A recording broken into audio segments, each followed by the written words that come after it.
Comme je disais donc, à l'époque de Noé, ou avant le déluge, Dieu a parlé, Dieu a été patient. Mais vers la fin, ce qui devait arriver arriva. Vous avez le temps. Vous voulez... Dieu a dit, Abraham a dit au riche, le riche a dit, pardon Abraham, pardon, faut aller, permets-moi de revenir dans le monde, je sais pas, faut que j'aille prévenir mes neveux qui sont là-bas, mes fils, pour ne pas qu'ils vivent ma souffrance ici. On utilise l'histoire du riche et de Lazare. Abraham a répondu aux riches, ils ont les prophètes qui les écoutent. Dieu, le maître, appelle ses brebis par leur nom. Il les mène dehors. Et quand il a mis dehors toutes ses propres brebis, il va devant elles. Et les brebis le suivent car elles connaissent sa voix. Mais elles ne suivront point un étranger. Très bien.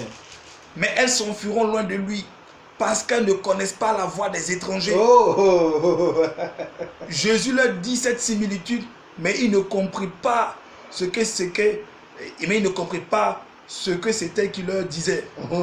Jésus donc leur dit encore, en vérité, je vous dis que moi je suis la porte des brebis. Tu l'as dit. Oui. Tous autant qu'il en est venu avant moi sont des voleurs. Voilà. Et des larrons. Mais les brebis ne les ont pas écoutés. Moi je suis la porte. Si quelqu'un entre par moi, il sera sauvé. Et il entrera et il sortira. Et il trouvera de la pâture. Le voleur ne vient que pour voler et tuer et détruire. Moi je suis venu afin qu'elles aient la vie et qu'elle ait en abondance. Moi je suis le bon berger. Le bon berger met sa vie pour ses brebis. Mais l'homme qui reçoit des gages, voilà, l'homme qui reçoit le salarié et qui n'est pas le berger, à qui les brebis n'appartiennent pas en propre, voit venir le loup et laisse les brebis et s'enfuit. Écoutez bien. Et le loup les ravit et il disperse les brebis. Or l'homme à gage s'enfuit parce qu'il est un homme à gage et qui ne se met pas en souci des brebis. Oh, la révélation. Moi je suis le bon berger et je connais les miens et je suis n'est-ce pas qu'on a parlé de tout ça? Tu as vu? Comme il reçoit un salaire, il s'en fout, n'est-ce pas? Il reçoit un salaire, ton pasteur reçoit un salaire. Il s'en fout de toi, il s'en fout de ta vie. Tu ne sais même pas. C'est clair, c'est clair. Voilà. Il roule dans une grosse voiture. Actuellement, il s'en fout de toi. Tu ne sais même pas. Tu continues là, voilà. Dimanche, tu vas. Vous allez dans les églises où vous êtes malade depuis des temps. Vous vous promenez de croisade en croisade, vous n'avez pas la guérison. Mais à un moment, posez-vous des questions. Quels sont ces hommes de Dieu où toujours dans les croisades, ce sont les mêmes miracles qu'on voit. Vous voulez tellement être béni que vous finissez par devenir aveugle. Ressaisissez-vous. Les temps sont mauvais, frère. Nous allons poursuivre.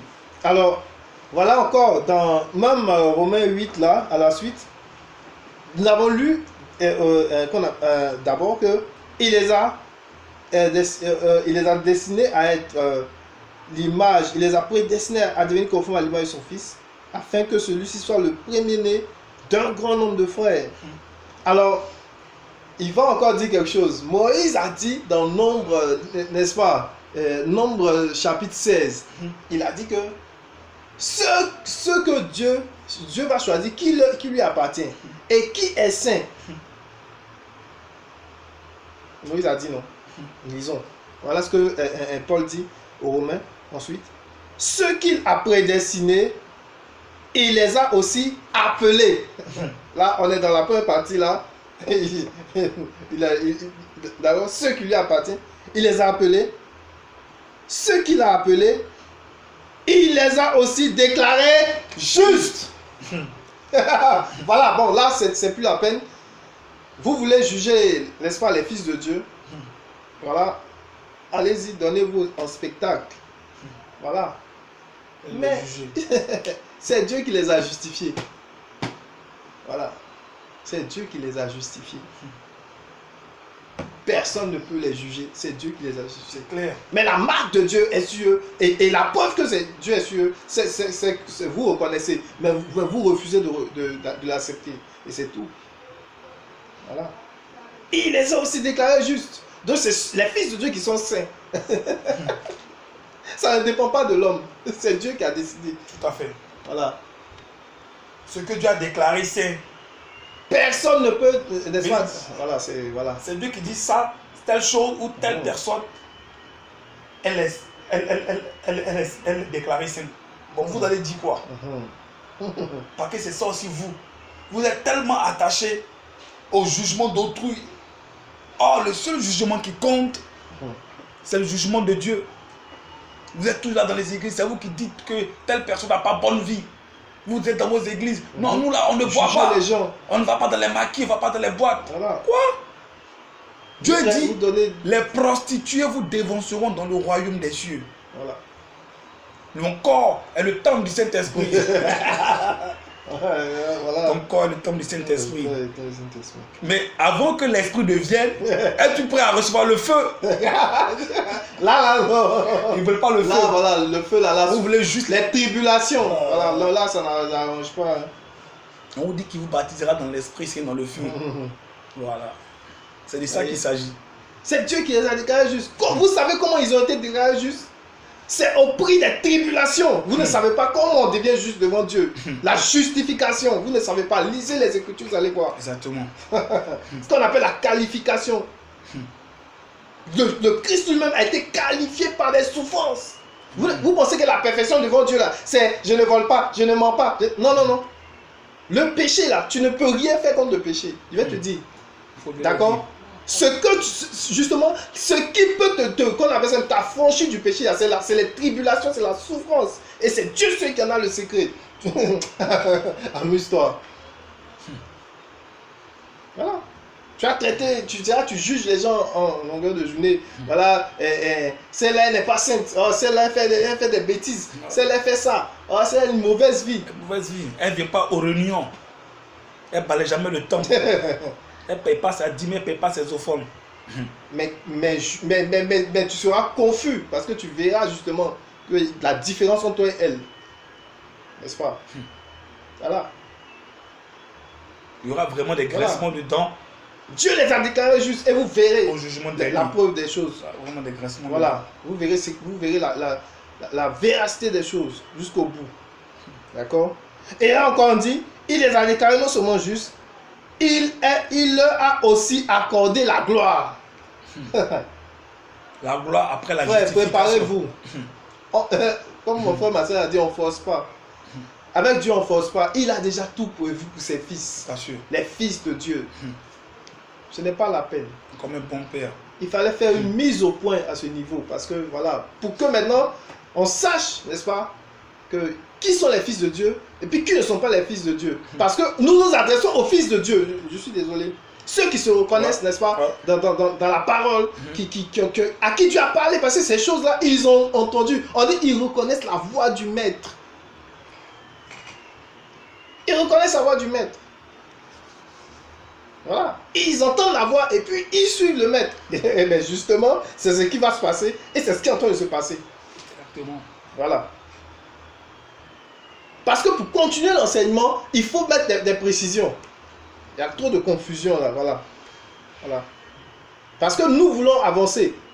Parce que nous allons parler tout à l'heure, n'est-ce pas, de la différence. Voilà, parce que si tout le monde dit qu'ils sont fils de Dieu, ils diront que tout ce qui m'arrive dans ma vie là, c'est Dieu qui est responsable. Oh, là, on va justement, il fallait recadrer pour dire tout le monde n'est pas fils de Dieu. Donc, du moment tout le monde ne reçoit pas les tribulations. Maintenant, les souffrances qui sont liées aux hommes là, aux hommes, qu'on appelle ça même, aux hommes, n'est-ce pas, à l'homme, n'est-ce pas, comment on appelle ça, n'ont rien à voir avec ce que les souffrances qui sont liées à la vie de fils de Dieu. Ça n'a rien à voir. Nous avons voulu déjà recadrer, n'est-ce pas, pour ensuite, n'est-ce pas, parler maintenant, de faire la différence entre les souffrances des fils de Dieu, n'est-ce pas, que vivent les fils de Dieu, et les souffrances des hommes en général. Voilà, ça n'a rien à voir. Voilà. Du moment que maintenant, tout le monde sait que bibliquement, tous ne sont pas fils de Dieu. Nous avons fait la différence. Voilà, pourquoi on dit que non, c'est notre tribulation, c'est le monde, c'est Dieu qui nous envoie tous des tribulations. Tout à fait. Nous n'avons pas dit de telles choses. Nous parlons au Fils de Dieu. Voilà. Depuis les messages que nous avons donnés là, nous adressons au Fils de Dieu parce que Dieu nous a adressé au Fils de Dieu. Nous sonnons le chauffard pour le rassemblement. Voilà. L'heure est venue de sortir des systèmes religieux là et puis d'aller vers le véritable, n'est-ce pas, Dieu. Voilà. Nous avons fait la différence. Voilà. C'est vrai. D'accord. Entre les souffrances des fils de Dieu, voilà, et les souffrances de la terre, des hommes. Voilà. C'est pas la même chose. La même chose. Parce que justement, aujourd'hui, il y a cette confusion-là. Le diable, il est malin.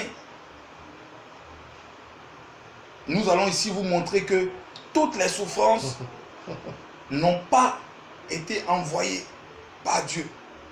Voilà. Il y a des souffrances, il y a des tribulations que les fils de Dieu vivent, que le Père envoie à ses fils pour les qualifier en vue de la gloire. Ce n'est pas la même chose avec ce que certaines personnes vivent. Et ça, nous allons, nous allons partir de quelque chose, d'un passage. Alors, n'est-ce pas, Deutéronome 28. Voilà. Deutéronome 28. Deutéronome 28.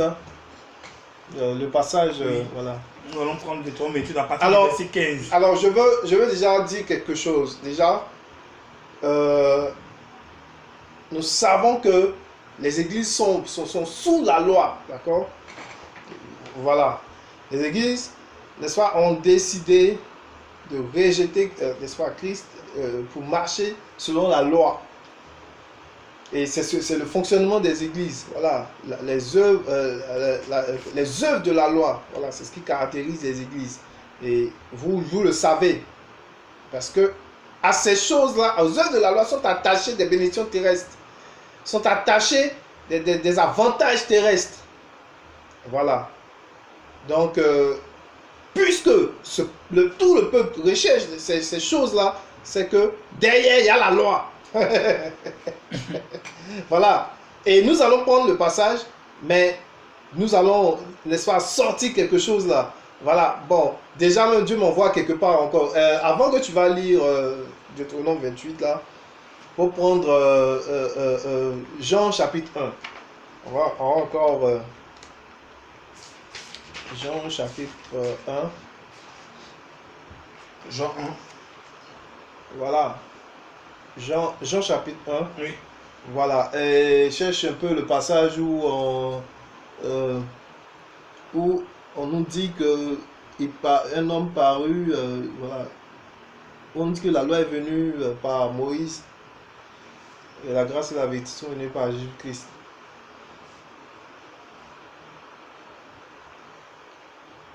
Voilà, vous pouvez déjà prendre vos Bibles et puis, n'est-ce pas, regarder les références. Tout ça. Voilà. Dans Jean 1.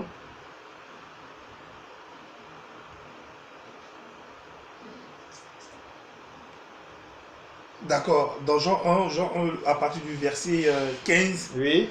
On dit Jean lui a rendu témoignage et s'est écrié. D'accord. C'est celui à propos duquel j'ai dit, celui qui vient après moi m'a précédé, car il était avant moi.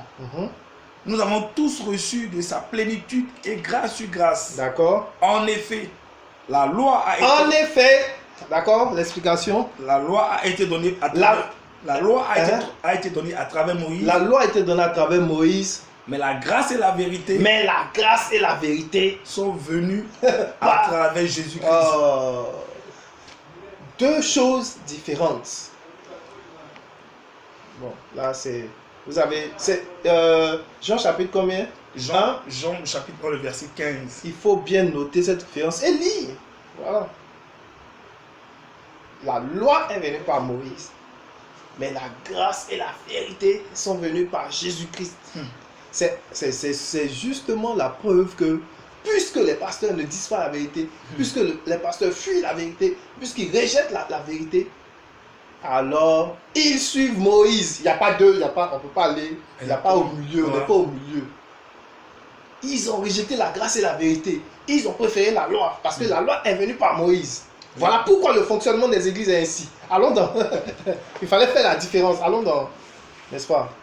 Deutéronome 28, verset 15. Alors, il faut... J'apporte aussi une précision dans Deutéronome 28. Les débuts, on nous dit... Voilà, on nous parle un peu des bénédictions qui sont attachées à tous ceux qui persévèrent, qui écoutent la loi. Voilà, ça, on dit si tu suis la loi de ton Dieu. Si tu suis la loi de ton Dieu, si tu respectes ses commandements, voici donc les bénédictions qui sont attachées à ta vie. Exactement. Tu seras prospère dans, voilà, faut lire un peu la base, voilà. On dirait que... Voilà, on va juste faire oui. Juste une mise à niveau. D'accord. Chapitre 28, on dit si tu obéis à l'Éternel ton Dieu en respectant, et on est en Deutéronome 28, et en mettant en pratique tous ces commandements que je te prescris aujourd'hui, l'Éternel ton Dieu te donnera la supériorité sur toutes les nations de la terre. Voici toutes les bénédictions qui se déverseront sur toi et seront ton lot lorsque tu obéiras à l'Éternel ton Dieu. Tu seras béni dans la ville et dans les champs. Tes enfants, le produit de ton sol, les portées de tes troupeaux, de ton gros et de ton petit bétail. Tout cela sera béni. Ta corbeille et ta huche seront bénis. Tu seras béni à ton arrivée et à ton départ. L'Éternel te donnera la victoire sur les ennemis qui se dresseront contre toi. Ils sortiront contre toi par un seul chemin, et c'est par sept chemins qu'ils fuiront devant toi. L'Éternel ordonnera à la bénédiction d'être avec toi dans tes greniers et dans toutes tes entreprises. Il te bénira dans le pays que l'Éternel ton Dieu te donne. Tu seras pour l'Éternel un peuple saint, comme il te l'a juré. Lorsque tu respecteras les commandements de l'Éternel ton Dieu et que tu marcheras dans ses voies, tous les peuples de la terre verront que tu es appelé du nom de l'Éternel et ils auront peur de toi. L'Éternel te comblera de bien en multipliant tes enfants, les portées de tes troupeaux et le produit de ton sol dans le territoire qu'il a juré à tes ancêtres de te donner. L'Éternel t'ouvrira son bon trésor, le ciel, pour envoyer au moment voulu la pluie sur ton pays et pour bénir tout le travail de tes mains. Tu prêteras à beaucoup de nations et tu ne feras pas d'emprunt. L'Éternel fera de toi la tête et non la queue. Tu seras toujours en haut et jamais en bas. Lorsque tu obéiras au commandement de l'Éternel, ton Dieu, que je te prescris aujourd'hui, pour que tu les respectes et les mettes en pratique.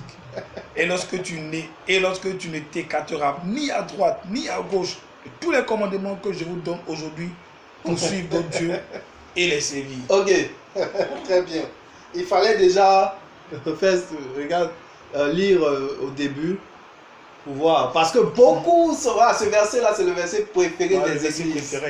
L'actualité, n'est-ce pas, des églises, voilà, la prospérité, voilà, tout le monde ça court après la prospérité, là, voilà. Donc, si tu obéis aux lois et aux commandements que je te prescris, voilà, ce qui va t'arriver. Voilà. Et donc, j'ai tenu à lire, à ce qu'on lise le début, pour montrer que si les églises sont attachées à ces choses-là, ils cherchent également à respecter la loi. C'est clair. C'est le message qui est prêché dans les églises.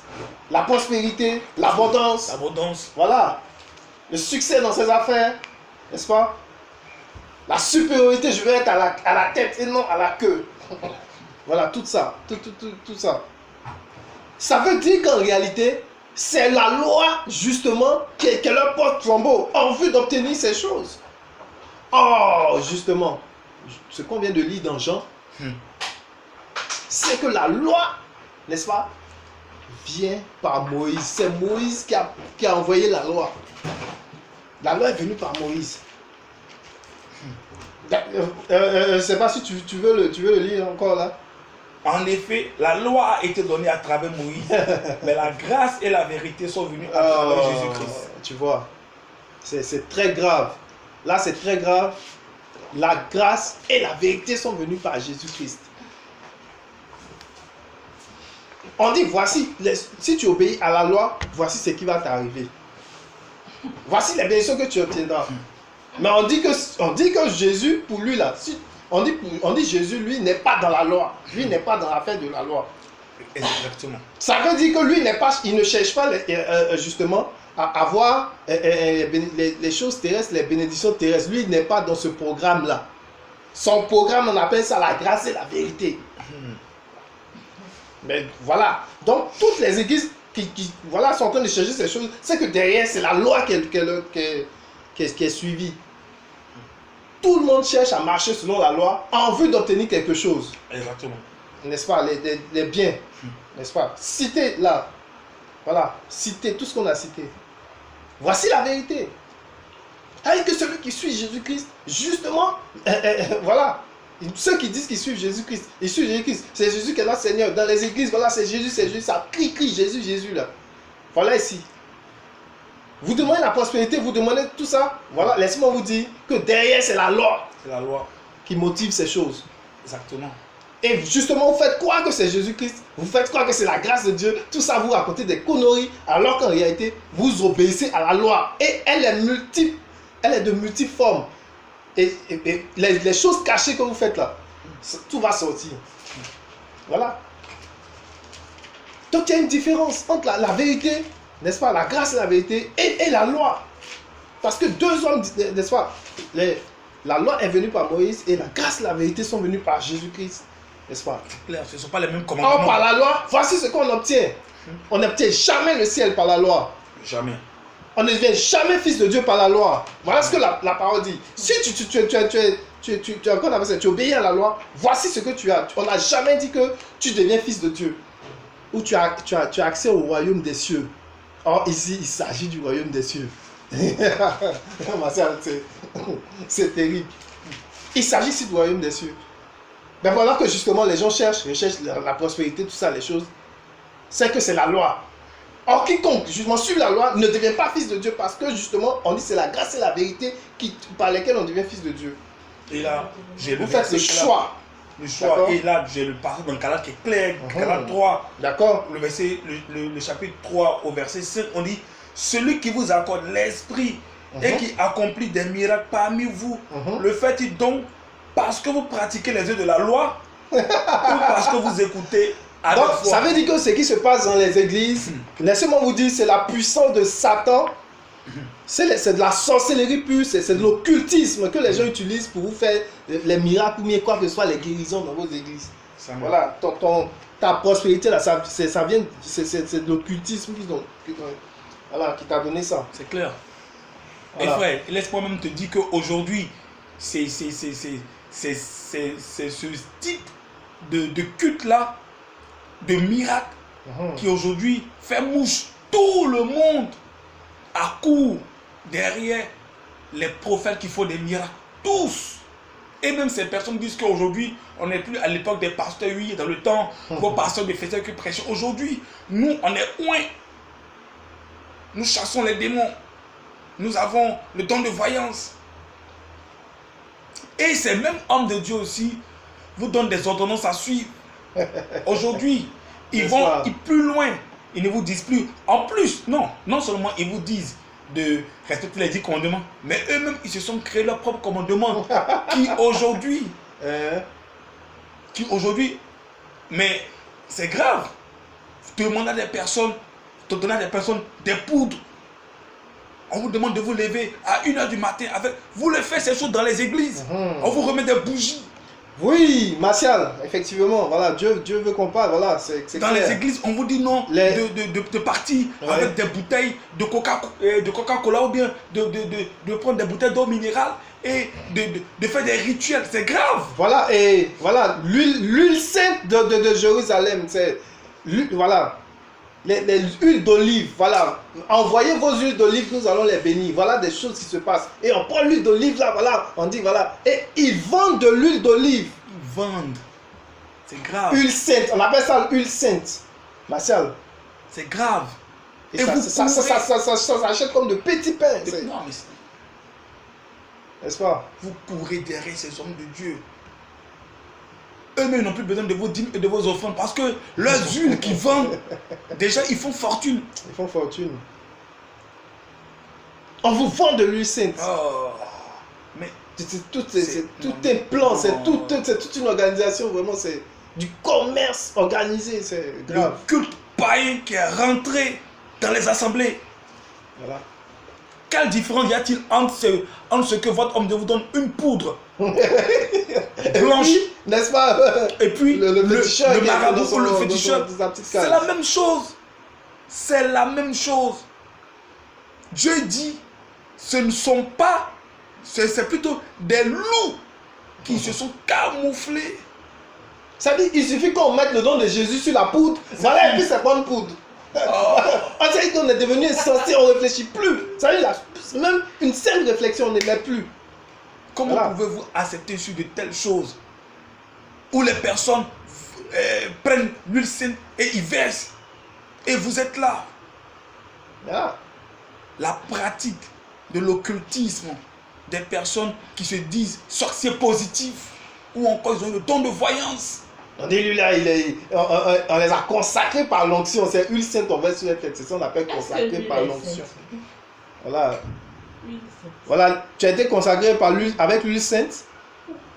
Et tu dis tu es homme de Dieu. Tu es homme de Dieu. Bravo. Dieu a-t-il versé de l'huile sur la tête du maître?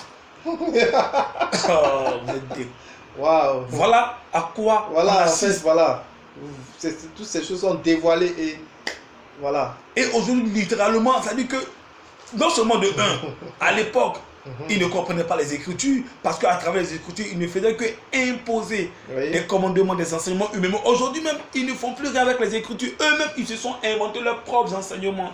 Ils vous disent aujourd'hui, c'est incroyable que vous allez dans les églises où on vous vende des bouteilles d'eau et que vous achetez 1000 francs la bouteille. Le pasteur a prié, le prophète a prié sur la bouteille, vous la prenez, vous entrez chez vous à la maison.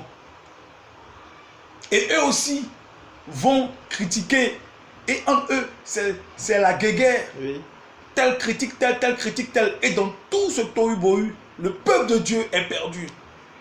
On donne de l'enseignement sur Baal et sur Dieu. On ne sait plus où est Dieu, on ne sait plus où est Baal. C'est grave. On vous fait réveiller à 1h du matin, des bougies. Vous ne voyez, vous ne comprenez même pas qu'aujourd'hui, dans les assemblées, le culte oriental, hein, le bouddhisme, tout ce qui est un mélange, mélange. vraiment un cocktail vraiment puant. C'est grave. C'est bizarre. Vous n'avez même pas les yeux, l'utilisement pour voir que le communisme est déjà installé sous vos yeux. Parce que je vous dis aujourd'hui, en vérité, dans vos assemblées, c'est le culte païen qui se passe. Voilà. C'est le culte païen. On vous consacre à des dieux païens. Et ce sont ces dieux-là qui vous couvrent de bénédictions. Nous allons en venir tout à l'heure. Nous allons venir. Nous allons venir. On nous dit que l'esprit ne procède pas de la loi. Est-ce que justement vous avez reçu l'Esprit Saint en obéissant aux œuvres de la loi? Vous avez là, voilà, vous êtes dénoncés. Grave. Ils disent que l'Esprit Saint est dans leur église. L'Esprit Saint. On dit que l'Esprit Saint ne procède pas de la loi. Si l'Esprit Saint ne vient pas en obéissant à la loi. Jamais. Voilà. Ils vous disent qu'ils ont l'Esprit Saint dans leur église. Viens, Esprit Saint. Quoi? Voilà, ils marchent par la loi. Voilà pourquoi ils cherchent la prospérité. Ceux qui cherchent ces choses-là, c'est la loi qu'ils utilisent pour les obtenir. Je vous dis la vérité. Des menteurs. Que nous avons fait des jeûnes de 7 jours dans la forêt du Banco. Dieu nous a retirés. Quoi? Jésus a été envoyé par l'Esprit dans le désert. Dans le désert, humainement parlant, Dieu l'a fait passer par des choses. 40 jours et 40 nuits sans manger ni boire dans le désert. Connaissez-vous le désert? Pouvez-vous tenir pendant 3 jours dans le désert du Sahara? 40 jours et 40 nuits. 40 jours et 40 nuits. Vous êtes là, non, j'ai fait 7 jours de jeûne dans la forêt du Banco. Non, si vous voulez que votre troisième œil s'ouvre, c'est grave. Un homme de Dieu qui vous demande, qui vous dit que si vous voulez que votre troisième œil s'ouvre, faites 7 jours de jeûne. Mais en cet homme de Dieu et quelqu'un qui nous vient du Tibet et qui vous inculque des notions bouddhistes, voilà la différence. Et vous aimez ces choses. Le culte païen s'est invité dans nos assemblées. C'est grave. C'est grave. C'est grave. Il n'y a personne pour ouvrir les yeux. Il n'y a personne pour s'émouvoir. Parce que tous, vous courez derrière les bénédictions terrestres. Oh, Dieu ne se contredit pas. Il dit que c'est par les tribulations que vous avez accès au royaume. Donc, il ne peut pas vous envoyer des bénédictions. S'il vous dit que c'est par les tribulations que vous devez rentrer dans son royaume, il ne peut pas se contredire. Quel est ce Dieu qui vous bénit dans vos églises? Non, mais c'est grave, Martial. Soit vous suivez Jésus-Christ, soit vous suivez la loi. Mais ils suivent la loi, c'est la loi que vous suivez. Moïse même a dit, il viendra un prophète comme moi, suivez-le. Écoutez-le, c'est lui que vous devez suivre maintenant. C'est grave. Maintenant, vous, voilà.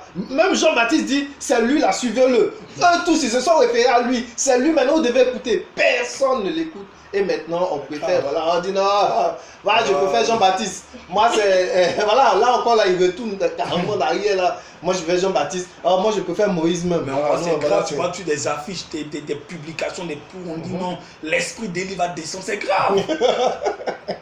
Vous recherchez l'esprit d'Élie. L'esprit d'Élie. Vous n'avez rien compris. On dit lui qui est plus grand que les anges, plus grand que Josué, plus grand que Moïse, plus grand que... Il n'y a pas eu un prophète plus grand que Moïse. Lisez vos écritures. L'esprit d'Élie va descendre. Aujourd'hui, c'est le jour de ton miracle. Quel est ce Dieu? Mais ma soeur, c'est grave. Non, mais c'est grave. Vous n'avez même pas la Ça veut dire qu'il n'y a pas de conversion dans les églises, c'est faux. Il n'y a pas de conversion. Il n'y a pas l'Esprit Saint, non, il n'y a pas de conversion, il n'y a pas de chrétien, non, il n'y a rien du tout. Il n'y a rien. Et toutes les guérisons qui se passent, les miracles, soi-disant, c'est de l'occultisme, c'est des gens qui sont allés prendre, qui font du fétichisme, qui sont venus utiliser pour faire des miracles. Ils utilisent des fétiches, ils ont enterré des fétiches dans les églises là. Voilà, ils enterrent des fétiches là, et puis ils ont le pouvoir là. La canne là, la canne de ton bishop là, il y a une sorcellerie là-dedans. Vous vous en foutez avec ces choses là. C'est grave. Mais c'est grave, c'est tellement hallucinant parce qu'aujourd'hui, Dieu les livre à la vindicte populaire. Aujourd'hui, même les mystiques sortent de leur tanier, sortent de l'omerta et ils parlent. Également. Ils parlent. Ils vont prendre des bagues magnétiques. C'est quoi ces bishops qui ont des bagues? Voilà, des bagues magnétiques. Des bagues magnétiques. J'ai vu même des soi-disant hommes de Dieu qui portent des bagues à tête de serpent là-dessus. Et vous voilà, puis tout le monde on dit oh le prophète, la prophétesse. Voilà, c'est ça. Ce sont les yeux de la loi. Voilà. Et c'est grave. On dit l'Esprit Saint ne possède pas de la loi, il possède de Christ. Or, Christ, c'est la vérité. Ce n'est pas la loi. Maintenant, voilà, maintenant. Or, sont attachés à la loi, justement, la prospérité, les biens matériels, le succès sur la terre, l'élévation sur la terre, tout ça, c'est attaché à la loi. Donc, ça veut dire que c'est par la loi que vous fonctionnez tous dans les églises. C'est pas la loi. Or, Jésus-Christ ne procède pas de la loi. Donc, Jésus-Christ n'est pas dans les églises. Le téléphone, franchement, c'est vrai que voilà, c'est un partage. Mais si nous avons l'occasion, nous dirons haut et fort. Dieu n'est pas dans les églises. Mais c'est clair. Ce que vous recherchez là, Dieu n'est pas dans ces choses. Donc ce n'est pas la peine de se leurrer, de se mentir. Pour ceux qui nous reconnaissent au travers de ces vidéos, d'accord, vous avez nos contacts. Vous pouvez nous appeler. Parce que si nous avons décidé de parler à visage découvert, c'est parce que nous ne voulons pas, nous n'avons rien à cacher. Pour ceux qui veulent, il y a des personnes qui nous reconnaissent au travers de ces vidéos. Appelez-nous, vous avez nos contacts. Oui. Nous avons échangé. Nous avons beaucoup de choses à vous dire. Nous ne pouvons pas, en 4 ans, 5 heures de vidéo, tout vous dire. Et déjà, la page YouTube, on vous annonce déjà que la page YouTube existe. D'accord? La page YouTube, n'est-ce pas, vous tapez dans YouTube le témoignage de Jésus-Christ. Vous tapez, vous écrivez le témoignage de Jésus-Christ. Vous verrez les vidéos. Déjà, voilà, ces vidéos sont mises en ligne. Voilà, parce que, voilà, comme on vous l'a dit, Facebook, voilà, il y a trop de publications, donc vous ne pouvez pas en temps réel voir ces choses, mais il y a la page YouTube, et vous tapez dans YouTube, la barre de recherche, vous tapez le témoignage de Jésus-Christ, et vous verrez, n'est-ce pas, les vidéos apparaître, et vous pourrez vous abonner, et pour d'autres vidéos, pour d'autres publications, parce que nous avons beaucoup de choses à vous dire, et nous allons, si Dieu le permet, aller même vers vous, vous rencontrer, si vous le désirez, pour pouvoir vraiment échanger, pour pouvoir vraiment parler encore de sa part, c'est très important. Beaucoup de plaisir. Voilà, parce que nous sommes pour les enfants de Dieu, non pas pour tout le monde. Voilà. Et si vous reconnaissez en tant que fils de Dieu, vous entendez la voix du Maître et vous répondrez à son appel. Amen. Voilà. D'accord. Et nous allons continuer. Voilà. Donc voilà. Christ ne procède pas de la loi. Or, les églises recherchent la prospérité, la bénédiction terrestre. Donc, ça veut dire que il ne peut pas se cacher. La vérité est que c'est dans la loi qui se repose. C'est sur la loi qui se repose. Il possède de la loi. Et voici la vérité. Or, quiconque possède la loi ne reçoit pas l'Esprit, ne reçoit pas Christ. Exactement. Voilà. Et ils prennent le nom de Christ pour vous mentir, pour vous faire croire qu'ils suivent Christ. Mais ils cherchent, c'est pas la loi qui possède. Voilà pourquoi ils recherchent ce chose. Ne vous étonnez plus. Si vous entendez la vérité, eh bien saisissez là. Voilà. Mais quand nous allons continuer, parce que, voilà, Marcel, tu vas continuer, n'est-ce pas? Au chapitre 15 maintenant, on dit malédiction en perspective. Voilà. Toujours dans Deutéronome. Voilà. Mais non, tu vas aller dans Galates 3 maintenant, le verset 10. Fallait comprendre que Christ justement n'est pas dans ces choses. Voilà. Donc déjà les églises, voilà, si vous entendez la voix, en tout cas ressaisissez-vous et faites ce qu'il y a à faire. Je vous dis. Alors Galates 3 verset 10, on dit en effet, tous ceux qui dépendent des œuvres de la loi sont sous la malédiction. Répète, répète ça encore. On dit en effet, tous ceux qui dépendent des œuvres de la loi sont sous la malédiction. Voilà. Mais ce que vous ne savez pas, la révélation que nous a donnée ce soir, c'est que derrière vos biens matériels, là, il y a une malédiction attachée. Amen. Voici, c'est Christ qui donne cette révélation. En Christ, nous avons la révélation de toutes choses. Il dit ici, c'est clair, c'est clair et c'est net. On dit que quiconque fait quoi là, il dit les termes là. Et en effet, tous ceux qui dépendent des œuvres de la loi. Parce que dépendre des œuvres de la loi, ça veut dire que tu recherches ta prospérité là. Donc c'est de la loi. Si tu n'obéis pas à la loi, tu n'auras pas la prospérité. Exactement. Donc il faut que tu dépends de ça. Ta vie dépend de ça. Ta réussite dépend de ça. Ta prospérité dépend de ça. Ta guérison dépend de ça. Frère, lis. Donc on dit tu es sous quoi? Tu dépends des œuvres de la loi. Et tous ceux qui dépendent des œuvres de la loi sont sous la malédiction. Voilà. Et frère, je te donne la révélation qu'en fait, les malédictions sont attachées au bien que tu obtiens quand tu obéis à la loi. Et c'est quelque chose de caché derrière. Allons-y. Tu vas voir la preuve. Qu'on appelle ça dans même, dans même Galates, à la suite, on dit quelque chose. On dit maudit soit tout homme qui ne reste pas fidèle à tout ce qui est écrit. On dit il est écrit. Car il est écrit. Car il est écrit. Maudit. Soit tout homme. Écoutez, il faut dire, c'est le verset combien? C'est le verset, toujours le verset 10. Galates 3, verset combien? 10. Le même, oui, vas-y. On dit car il est écrit. Car il est écrit. Maudit soit tout homme. Maudit soit tout homme. Qui ne reste pas fidèle. Qui ne reste pas fidèle. À tout ce qui est écrit dans le livre de la loi pour le mettre en pratique. Ok, puisque vous cherchez à obéir à la loi pour avoir les biens matériels, alors que justement vous ne savez pas pourquoi la loi est venue. Parce que vous ne réussirez jamais à obéir à cette loi et vous ne savez pas pourquoi elle est venue en réalité. On va vous révéler aujourd'hui. Vous regardez cette vidéo, vous allez voir. C'est dans la Bible, c'est même pas loin, on n'a pas inventé. Que justement, pourquoi la loi est venue. Justement, Martial, prends le passage.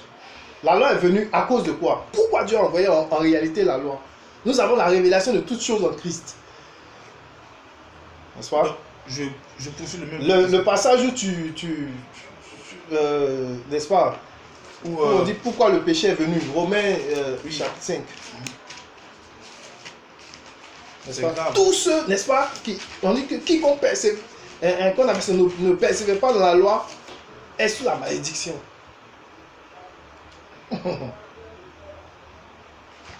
Et maudit est quiconque encore, n'est-ce pas, persévère dans les œuvres de la loi. Tu es prêt à tout pour ta réussite, tu es prêt à tout. Ta réussite sociale, tu es prêt à tout, n'est-ce pas? Pour ton épanouissement terrestre. D'accord? Romains. Mais voilà ce qu'on dit. Il y a une malédiction cachée derrière. Romains 7. Le chapitre 7. On dit, que dirons-nous donc? La loi est-elle péché? Certainement pas. Mais je n'ai pas connu le péché que par l'intermédiaire de la loi. Très bien. En effet, je n'aurais pas su ce que c'est que la convoitise si la loi n'avait pas dit tu ne convoiteras pas. Très bien, continue. Saisissant l'occasion, au fait, par ce commandement, le péché a produit en moi toutes sortes de désirs. En effet, sans loi, le péché est mort. Continue. Pour ma part, sans loi, je vivais autrefois. Mais quand le commandement est venu, le péché a repris vie et moi, je suis mort. Il s'est trouvé que le commandement qui devait conduire à la vie m'a conduit à la mort. En effet, le péché saisissant l'occasion offerte par le commandement m'a trompé et par lui m'a donné la mort. Ainsi donc, la loi est sainte et le commandement est saint, juste et bon. Ce qui est bon est-il donc devenu synonyme de mort pour moi? Continue. Certainement pas. Au contraire, c'est la faute au péché. Il s'est manifesté comme péché en me donnant la mort par ce qui est bon. Et ainsi, par l'intermédiaire du commandement, il montre son caractère extrêmement mauvais. Nous savons en effet que la loi est spirituelle. Mais moi, je suis marqué par ma nature vendue au péché. La loi est spirituelle, c'est-à-dire que la loi est esprit. C'est-à-dire que la loi vient de Dieu. Voilà. Toi, la loi est spirituelle, toi tu es charnel, toi tu es chair, et puis c'est toi tu penses que tu peux obéir à la loi. Alors Or, si je fais ce que je ne veux pas, je reconnais là que la loi est bonne. En réalité, ce n'est plus moi qui agis ainsi, mais le péché qui habite en moi. Qui habite en toi, le péché habite en toi. Continue, tu penses que tu peux... Voilà, c'est la délivrance.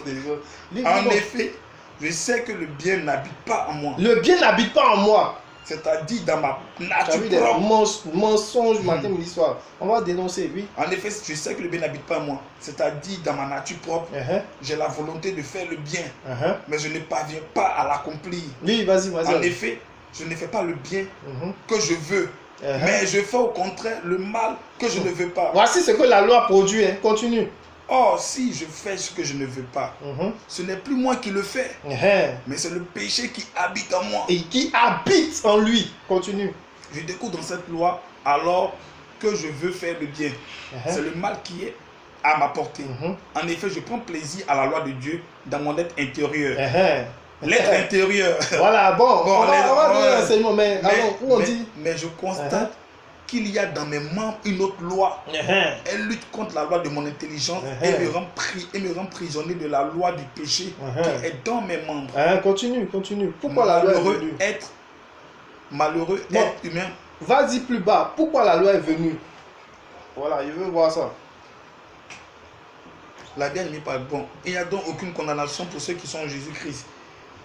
En effet, la loi de l'esprit qui donne la vie en Jésus. Non, il y a le passage où on dit la loi est apparue afin que les péchés se multiplient.